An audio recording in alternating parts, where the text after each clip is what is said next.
और चलिए अब बात करेंगे दिल्ली से मिल रही एक बड़ी खबर की, जहां पूर्व मुख्यमंत्री आतिशी ने स्पीकर विजेंद्र गुप्ता को एक चिट्ठी लिखी जिसमें विधानसभा की कार्यवाही में बजट पर चर्चा हो इस बात का जिक्र किया गया। साथ ही उन्होंने कहा कि अगले 2 दिन सिर्फ बजट पर चर्चा होनी चाहिए। तो ये चिट्ठी लिखी गई है विधानसभा के स्पीकर विजेंद्र गुप्ता को, जहां आतिशी की तरफ से उनसे एक रिक्वेस्ट की गई है कि बजट पर चर्चा होनी चाहिए। साथ ही उन्होंने हालांकि मीडिया से रूबरू होते हुए एक बयान भी दिया। उन्होंने कहा कि मुझे आश्चर्य हुआ है कि आज बजट पर सिर्फ 1 घंटा ही चर्चा हो पाई। वहीं बजट पर बोली दिल्ली की पूर्व सीएम आतिशी कि बजट पेश होने के बाद चर्चा होती है। मुझे आज की कार्यसूची पर आश्चर्य हुआ है कि आज बजट पर सिर्फ 1 घंटा ही चर्चा हुई है। साथ ही उन्होंने कहा कि बजट में ऐसा क्या है जिसे छिपाया जा रहा है। तो बड़ी खबर, जहां आपको बता दें कि अब बजट को लेकर लगातार जो सियासी संग्राम है वो दिल्ली में देखने को मिल रहा है। अब एक बार फिर से आम आदमी पार्टी बीजेपी आमने सामने आ चुके हैं, लेकिन आतिशी ने क्या कुछ कहा वो भी जरा सुन लीजिए। जो बजट सत्र होता है वो बजट की पेशकश और बजट पे चर्चा के लिए होता है, लेकिन कल जब आज का लिस्ट ऑफ बिजनेस आया तो मुझे बहुत अचंभा हुआ कि बजट पेश होने के अगले दिन बजट पे सिर्फ 1 घंटे की चर्चा है। दुनिया के अलग अलग मुद्दे आज लिस्ट ऑफ बिजनेस में हैं और बजट पे मात्र 1 घंटे की चर्चा।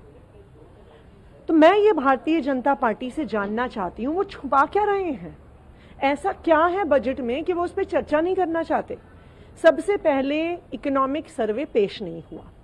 जो आंकड़े अर्थव्यवस्था के हैं, टैक्स के हैं, वो दिल्ली के लोगों के सामने नहीं आए।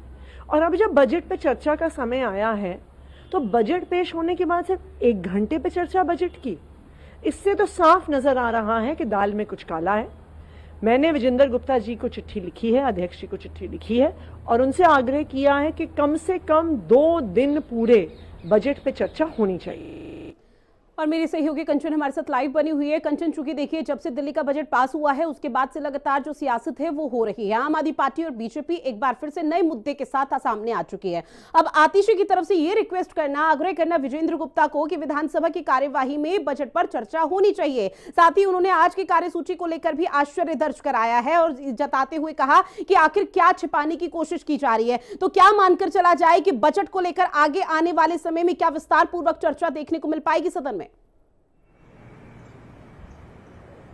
जी बिल्कुल बिल्कुल, देखिए सदन में विस्तार पूर्वक चर्चा होगी क्योंकि आतिशी जो कि पूर्व मुख्यमंत्री और मौजूदा नेता प्रतिपक्ष हैं, उन्होंने विधानसभा अध्यक्ष विजेंद्र गुप्ता को चिट्ठी लिखी है और चर्चा विस्तार पूर्वक कराने की मांग भी रखी है।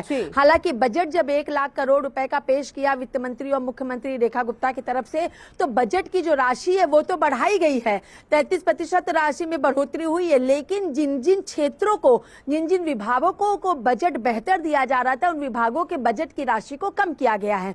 चाहे हम शिक्षा की बात कर लें, चाहे हम स्वास्थ्य की बात कर लें, या फिर दिल्ली के नगर निगम यानी साफ सफाई की बात कर लें।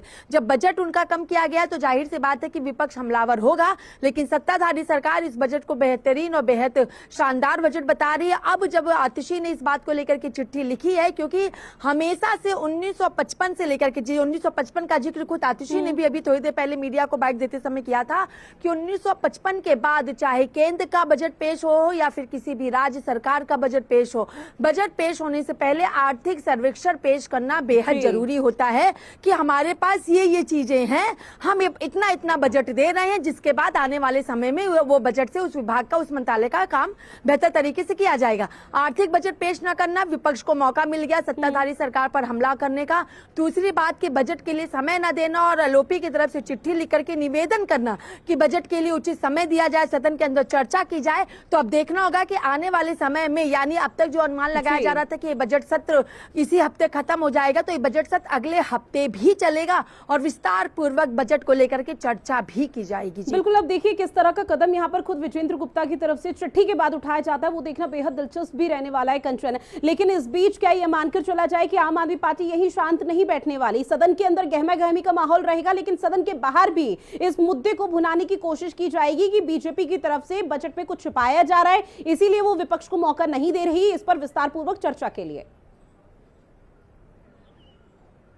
जी बिल्कुल, देखिए जब से 24 तारीख से बजट सत्र की शुरुआत हुई है तब से लगातार सदन के बाहर और सदन के अंदर हंगामा देखने को मिला। बजट से पहले 24 तारीख को, जिस दिन बजट पेश हुआ उसके पहले 24 तारीख को महिला समृद्धि योजना को लेकर हंगामा हुआ। बीते दिन अगर बात कर ले तो जो बजट पेश हुआ उस पर आरोप प्रत्यारोप की बातें देखने को मिली। आज सुबह की अगर बात कर ले, 26 मार्च की बात कर ले, तो डीसू को लेकर के, जो टॉयलेट की साफ सफाई, झुग्गियों को लेकर के आतिशी ने आशीष सूद को घेरा। आशीष सूद ने उसका पलटवार किया क्योंकि 700 करोड़ रुपए को लेकर के झुग्गी झोपड़पट्टी को देने की बातें कही गई हैं, लेकिन आतिशी ने स्पष्ट किया कि झुग्गी में टॉयलेट नहीं बनाए गए हैं, वहां पर रहने वाले लोगों को गंदगी का सामना करना पड़ता है, जिसमें पलटवार हुआ। यानी अभी आज तीसरा दिन है इस बार के बजट सत्र का, लेकिन तीनों दिन किसी न किसी अलग अलग मुद्दे को लेकर सदन के पटल पर, चाहे दिल्ली सरकार के मंत्री हो, मुख्यमंत्री हो या फिर विपक्ष की नेता एलओपी आतिशी, उनके द्वारा किसी न किसी मुद्दे को लेकर तीखी बहस देखने को मिल रही है। चाहे वो साफ सफाई, झुग्गी को लेकर बात कर ले, महिला समृद्धि योजना को लेकर बात कर ले, बजट में कटौती को लेकर के बात, बहुत ज्यादा मुद्दे हैं यहाँ पर विपक्ष के पास और निश्चित तौर पर वो सत्ता पक्ष को कंचन घेरने की कोशिश जरूर हर हाल में करेगी। बहरहाल अब जानकारी साझा की उसके लिए बहुत शुक्रिया कंचन आपका।